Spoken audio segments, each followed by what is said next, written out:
गुरु रूपी साध संगत के चरणों में प्रणाम।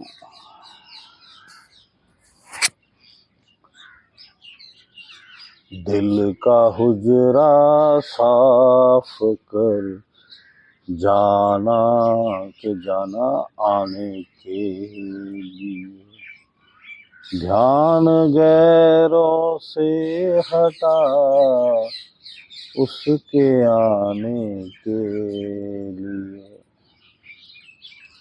ये शब्द तुलसी साहेब का है। तुलसी साहेब का जन्म जो है वो पूना के राजघराने में हुआ था, लेकिन उनके पिता भी इसी तरफ रुझान था और उनका भी रुझान था। तो उनको जब मालूम चला कि उनके पिता इंतज़ार कर रहे हैं कि कब तुलसी साहेब थोड़े से बड़े हों, तो वो अपना जाके परमात्मा की खोज में पिताजी निकल जाए। अब तुलसी साहब ने खुद ही रातों रात वो अपने घर से निकल गए और पहले वो पंजाब साइड प्रांतों में ढूंढते रहे कि गुरु नानक देव जी के द्वारा किसी शिष्य को नाम दिया हो तो उससे वो ज्ञान प्राप्त कर सके। और इधर उधर घूमते हुए उन्होंने ज्ञान जो है उनको प्राप्त हुआ, जिसका कोई विवरण नहीं है कि किससे प्राप्त हुआ। और वो बाद में आके हाथरस में दक्षिणी संत के नाम से प्रसिद्ध हुए। तुलसी साहेब तुलसीदास जी का पुनर्जन्म है, जो जीवन मुक्ति के लिए इस चोले में आए और फिर उनका नाम पड़ा तुलसी साहेब। उनके द्वारा एक बहुत अच्छा और ज्ञानवर्धक ग्रंथ घट रामायण लिखा गया है। एक बार एक शेख तकी था, वो हज करके जो है वो आ रहा था और हज करके उसकी शेख तकी के देखो भाग खुलने थे, तो उसने अपना जो तंबू है वो तुलसी साहेब के कुटिया के पास लगा लिया। तब फिर उसको समझाने के लिए तुलसी साहब जी ने ये जो है शब्द उच्चारण किया और भी कई शब्द बोले। हे शेख तकी, ठीक है, हम मंदिर में जाते हैं, मस्जिद में जाते हैं, गुरुद्वारों में जाते हैं और आज के हिसाब से हम कहेंगे गिरजाघर में भी जाते हैं, लेकिन परमात्मा उनमें जाने से नहीं मिलता। मैं कहूँगा भाई ये तो सहायक है, थोड़ा बहुत उधर जाके अगर हमारे कान में कोई अच्छी ऊंचे ग्रंथ की वाणी पड़ जाए और हम उस तरफ चल जाएं, लेकिन असल में तो हमें अपने दिल का जो है ना, दिल का हुजरा साफ कर भाई, अपने मन को साफ कर। ये जो मन जो तेरा कई जगह भटक रहा है कहाँ। अब कभी तो मन करता है भाई ये खाने चल दे, कभी कुछ पीने चल दे, कभी कहीं घूमने चल दे, कभी मन करता है कि भाई उधर ले जाता है, अपने परिवारों में ले जाता है, मेरा फलाना मित्र, मेरा फलाना सगा संबंधी, फलाना बच्चा, फलाने माता पिता, मतलब मेरे माता पिता सॉरी, तो उनमें जो है ध्यान जाएगा, कहीं घूमने निकल जाएगा जी, चलो जी हम जर्मनी चलते हैं, फ्रांस चलते हैं, इंग्लैंड चलते हैं, यूएसए चलते हैं, ऑस्ट्रेलिया चलते हैं, घुमाता रहिए हिंदुस्तान में जी, शिमला चलते हैं, मसूरी चलते हैं, यहाँ जाते हैं, वहाँ जाते हैं, यहाँ इधर उधर भटकता रहेगा। और कुछ ना मिले तो मन के पास बेफालतू के बड़े सारे टॉपिक होते हैं। आप कई बार देखोगे मन ऐसे बेफालतू में बेकार की सोच रहा है, जिसका कोई लेना नहीं कोई देना नहीं। तो मन के पास तो हजार रास्ते हैं भटकाने के। तो कहते ध्यान गैरों से हटा, ये सब ध्यान हटा, इसलिए कि तू अपना मन का बर्तन साफ कर और उसके आने के लिए, परमात्मा के आने के लिए तू ये जो है बर्तन साफ कर। हमें वैसे भी अगर अध्यात्म मार्ग में चलना है, मालिक को पाना है, तो हमें कई चीज़ों का ध्यान देना चाहिए। जैसे हमारा खान पान, क्योंकि हम मीट खाएंगे तो हमारा विचारधारा, मन जो है, और प्लस हम कर्म जो है वो इस तरह के कर रहे हैं कि जो हमें नीचे अधोगति की तरफ ले जा रहे हैं। तो हमें ऊंचे उठने के लिए ये मीट का त्याग, मदिरा का त्याग, जो हमें संसार के निचले इसमें ले जाती है, अपने सिगरेट तंबाकू का त्याग, और पर स्त्री का ध्यान का त्याग, आदमी को बड़ा लिज्जत मिलती है। तो केवल जीव को, मन को बस में करना चाहिए, अपनी मत को ऊंचा करना चाहिए, मत ऊंची, कि भाई सब माता बहनें समान हैं। और पराये धन का जो है ध्यान का त्याग भी, इसका छीन लूँ उसका छीन लूँ, नहीं, इससे भी परहेज करना चाहिए। जब जीव अपने इन विचारधाराओं को ऊंचा कर देगा तभी तो मालिक मिलेगा। मन को नीवा करना है और मत को ऊंची करना है। मन नीवा मत ऊंची।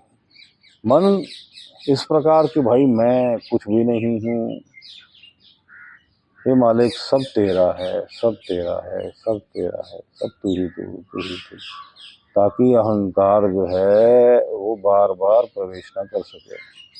मन नीवा मत ऊंची, विचारधारा ऊंची, पवित्र विचारधारा।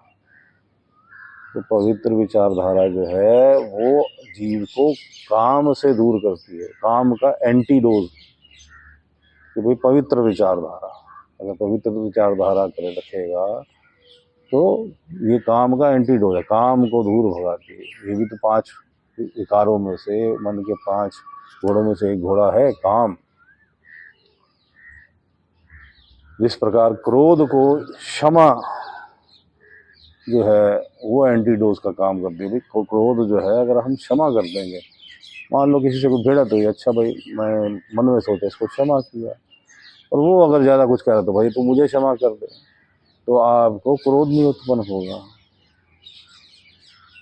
तो इसी प्रकार तुलसी साहब उसे समझाते हैं कि शेख फकी तू हज कराया बात सही है, लेकिन तूने मन के अंदर जो है, मन मंदिर तन वेश कलंदर घट ही तीरथ नावा, एक शब्द मेरे प्राण बसत है घोर जन्म ना। असली मंदिर जो है वो हमारे मन के अंदर है, उसमें जब तक हम जाके नहीं बैठेंगे तब तक हमें परमात्मा के दर्शन नहीं होंगे। हमें अपने ध्यान को केंद्रित करना पड़ेगा, इन सब चीज़ों से हटा के बार बार परमात्मा पे लगाना पड़ेगा ध्यान, गैरों से हटा उसके आने के लिए। हम सोचते हैं कि हम भटकेंगे, मंदिर मस्जिद तीर्थों पे स्नान करेंगे, वहाँ जाएंगे हमें परमात्मा मिलेगा, हिमालय की चोटी में चढ़ जाएंगे परमात्मा मिलेगा। परमात्मा तो घट के भीतर मिलेगा, अंदर मिलेगा।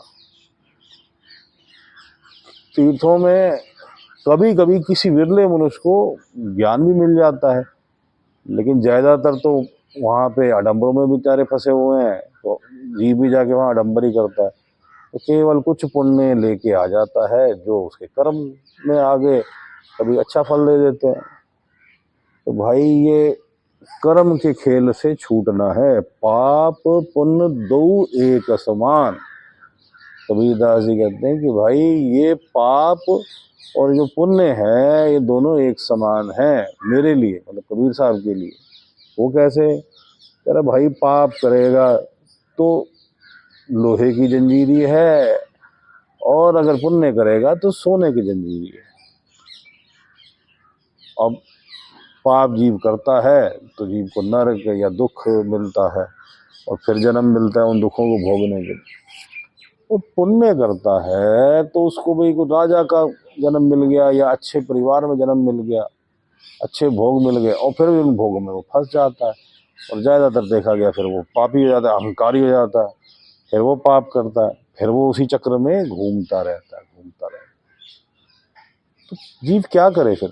पुण्य भी ना करे? नहीं, पुण्य करना ही चाहिए, लेकिन परमात्मा का ध्यान करते हुए, परमात्मा का नाम लेते हुए पवित्र कर्म करे और अपने सारे कर्म जो है वो परमात्मा को सौंप दे। मतलब कि भाई मैं कुछ नहीं हूँ, मालिक जो कर रहा है तू ही कर रहा है। गोविंद भी तो कहते हैं गीता में कि भाई तू अपने सारे कर्मों को मुझको समर्पित कर दे, तू खुद करता बन के मत कर, जो कर रहा है कर रहा हूँ मैं ही कर रहा हूँ, अर्थात गोविंद कर रहे हैं।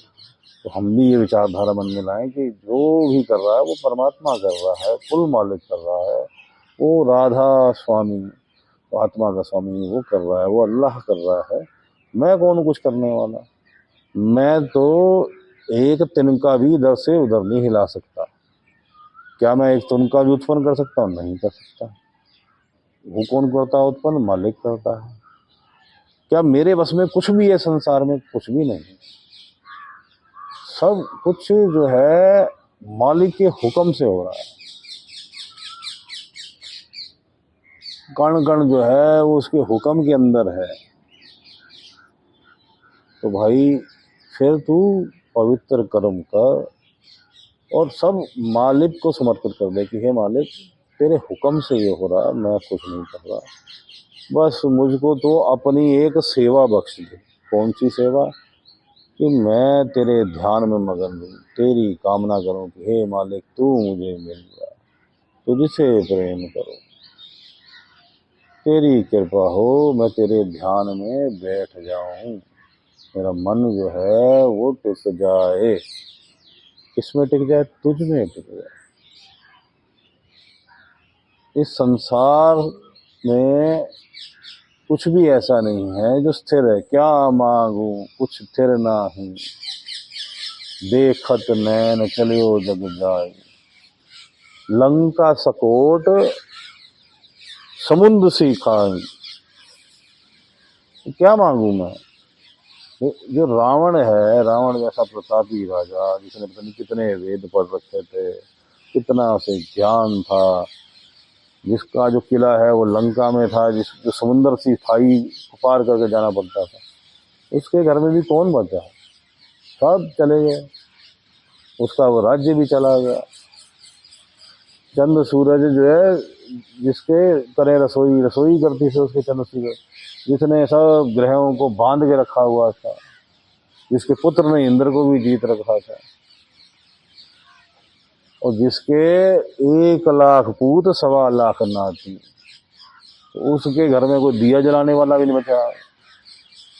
उसका जब चला गया तो भाई मेरा क्या हाथ से बचेगा? मैं तो देखता जा रहा हूँ कि जगत जो है वो चलता जा रहा है, चलता जा रहा है भाई। अब बाबा फरीद कहते ना, किथे गए तेरे माँ प्यो जे तेनू जनिया, जब भाई अब बुढ़ा होया शेख फरीद, ए फरीद तेरे माँ बाप जो बूढ़े हो, तू बूढ़ा हो गया तो चले गए, संसार चले गए, और एक दिन इस तरह तू भी चला जाएगा। तो हमें भी ये ध्यान रखना है कि भाई हमारा यहाँ पे कुछ नहीं है स्थिर, तो देवताओं का सिंहासन भी नहीं है। शास्त्रों के हिसाब से तो ब्रह्मा जी की सीट भी स्थिर नहीं है, वो भी खाली करनी पड़ती है। तो भाई जब उनकी सीट स्थिर नहीं है, इंद्र का सिंहासन स्थिर नहीं है, ये सूरज चांद सितारे जो है ये भी स्थिर नहीं है, इनको भी अपना एक दिन ये राज्य छोड़ना पड़ता है। ये धरती भी स्थिर नहीं है, धरती को भी एक दिन संसार छोड़ना पड़ता है। तो मैं इस धरती पे कुछ चंद जमीन के टुकड़ों को कैसे बांध लूँगा? कहाँ से मैं नाम कर लूँगा? नाम तो यहाँ पे सबका ख़त्म हो गया। बड़े बड़े अवतारों का भी नाम जो है धीरे धीरे धीरे धूमिल हो जाता है, और जब नया युग आता है तो फिर नए अवतार आते हैं, कई बार पुराने नाम से भी आते हैं, तो फिर नया सिरे से नाम होता है। तो भाई तू किस चीज़ में चक्कर पड़ा? यहाँ क्या जोड़ रहा है? तू कुछ नहीं जुड़ने वाला। क्या तू कर लेगा? तू कुछ नहीं कर सकता, तेरे हाथ में कुछ भी नहीं है, कुछ भी नहीं है। तू व्यर्थ में जो है लगा हुआ है, भाग दौड़ मन ने तुझे लगा रखा है। इतनी तीव्रता से लगा रखा कि नहीं बस सब काम छोड़ के ये काम करना है जी, ये काम करना है जी, ये जोड़ना है जी, ये बनाना है, ये बनाना। भाई जो बनना है वो वैसे भी बनना है, वो तय है। तो साधारण भी अगर मन को उन कर्मों में ना जोड़े तब भी जो है तेरा वो काम होना है। तो तू अपने मन को जो है क्यों ना यहाँ से हटा के परमात्मा में लगा ले। ध्यान गैरों से हटा उसके आने के लिए, ध्यान को गैरों से हटा ले, उस परमात्मा के लिए स्थान खाली कर। एक कुत्ता भी जो होता है ना, उसे भी स्थान साफ चाहिए होता है। अरे वो तो परमात्मा है, ब्रह्मांडों का स्वामी, ना जाने कितने ब्रह्मांड जिनकी कोई गिनती नहीं है, अनंत ब्रह्मांड उसके अंदर गर्भ में चल रहे हैं, उसके हुक्म से चल रहे हैं। ये सूरज चंद्र सितारे, इन धरती को किसने धारण कर रखा है? परमात्मा ने। सूरज को किसने टिका रखा है? परमात्मा ने। सूरज का प्रकाश किससे? परमात्मा से। धरती हमें सहारा कैसे दे रही है? परमात्मा की कृपा है। ये आकाश किसने खड़ा कर रखा है? परमात्मा ने। उस परमात्मा जिस जैसा दूसरा कोई है ही नहीं, ना दूसरा था, ना दूसरा है, ना दूसरा होगा। एक ही परमात्मा है, न दूसरा था, न दूसरा है, न दूसरा होगा। वो निर्वैर, जिसको किसी से वैर नहीं, जो प्रेम का सागर है, तू भी उससे प्रेम कर। जो तेरी आत्मा जिसका पाठ है, आत्मा परमात्माओं का सागर है। आत्मा जो है अपने निज धाम जब जाएगी तो अपने ही सागर में मिल जाएगी। उसी प्रकार जैसे नदियों का पानी, सूरज जो है वो सागर की जल को सोखता है, और वही जल जो है बादलों के भांति जो है पहाड़ों में जाके गिरता है। फिर पहाड़ों से नदियां निकलती हैं, और फिर वो नदियां जाके समुंदर में मिल जाती हैं। इसी प्रकार तेरी आत्मा भी अपने निज धाम पहुंचे, ऐसी कृपा करे प्रभु, ऐसी बेनती कर, ऐसी रिक्वेस्ट कर, ऐसी अरदास कर, ऐसी दुआ कर कि हे मालिक, मैं जीवन मरण चक्र से छूट जाऊं, अपने निज धाम पहुंचूं। तू दया कर, तू ही बैठा, तू ही अपना ध्यान करा, तू ही पूर्ण गुरु प्रदान कर, क्योंकि पूर्ण गुरु के बिना मैं नहीं पहुंच सकता तेरे तक। तू ही अपना नाम दे, वो पंच नाम, जिससे इस भव सागर से पार हुआ जा सकता। तू ही मुझे अनहद नाद सुना, तेरे वो अनहद नाद अलग अलग जो मुझे खींच के जो तुझ तक ले जाएंगे। शब्द गुरु सुरत धुन चेला, मेरी सुरत आत्मा को धुन के माध्यम से, अनहद नाद के माध्यम से जीव जो है वो शब्द परमात्मा जो है इसमें विलीन कर देता है। परमात्मा यही माध्यम है, शब्द गुरु। अरे भाई, जीव में तो समर्था ही नहीं है, मालिक की कृपा में है। ये तो कृपा का चक्कर है, हमारे करने से कुछ नहीं होता। लेकिन फिर भी हमें अरदास करनी है, रिक्वेस्ट करनी है, और इस मार्ग पे निरंतर चलना है। आज 10 घंटे बैठ के कल 10 मिनट भी नहीं बैठे, वो नहीं चलेगा भाई। एक निरंतरता ला अपने अंदर। वैसे तो कहते हैं कि दसवंत थे, दसवंत मतलब अपना 10%। जैसे दान में हम 10% कहते हैं, ऐसे ही 24 घंटे में भी 10%। भाई तू 2.5 घंटे दिन में चाहे एकत्रित करके 2.5 घंटे तू परमात्मा के भजन सिमरन में लग, तब तेरा उद्धार होगा। तब उसको बार बार याद करेगा। और भाई वैसे तो 24 घंटे करना है, लेकिन शुरुआत में 2.5 घंटे तो कर। अब ये 24 घंटे कैसे होगा? बस ध्यान उसमें लगा देना है और अपना संसारी काम करते रहना है। सोते जागते, उठते बैठते, खाते पीते, मालिक मालिक मालिक मालिक मालिक मालिक। भीतर मालिक चल रहा है, ऊपर संसार से बात कर रहा है, खाना खा रहा है, दुकानदारी कर रहा है, जॉब कर रहा है, चल रहा है, खेती कर रहा है, सो रहा है, लेकिन भीतर मालिक मालिक मालिक मालिक मालिक मालिक। ये स्थिति आएगी, तू चल, मालिक कृपा करेगा, मालिक की दया से आएगी, गुरु की कृपा से आएगी, गुरु की रहमत से आएगी, उस दयाल की दया से आएगी, उस रहीम की रहमत से आएगी। वो दया करेगा। तू अपने दिल से सब चीज़ों को हटा, थोड़ा तो तू भी कुछ कर ले, सब तरफ से ध्यान हटा और उस पे लगा, उस पे लगा, उस पे लगा। अब हम अपने आज्ञा चक्र पे पीछे करके, दोनों आंखों के पीछे बीच में सेंटर में ध्यान केंद्रित करने की कोशिश करते हैं। उस मालिक के दरबार में मन मंदिर तनवेश करना, घट ही तीरथ, घट का तीरथ, उस मंदिर में जाके बैठते हैं और हमारा ध्यान भटकेगा, शरीर में भी इधर उधर हलचल होगी, कोई बात नहीं, होने दो। फिर बैठ जा, तू ध्यान को हटाएगा, मन का काम है, उसे अपनी ड्यूटी निभाने दे, तू अपनी ड्यूटी निभा। तू ध्यान को केंद्रित कर सामने, ध्यान लगा परमात्मा में और बैठ जा, बैठ जा उसके सामने, मन को नीवा करके कि मैं कुछ नहीं हूँ, मैं कुछ नहीं हूँ, मैं कुछ नहीं, सब तेरा, सब तेरा, सब तेरा, तू ही कृपा कर, अपने चरणों में स्थान दे, तू मिल जा, अपने दर्शन दे मालिक, दर्शन दे मालिक, दर्शन दे, दर्शन।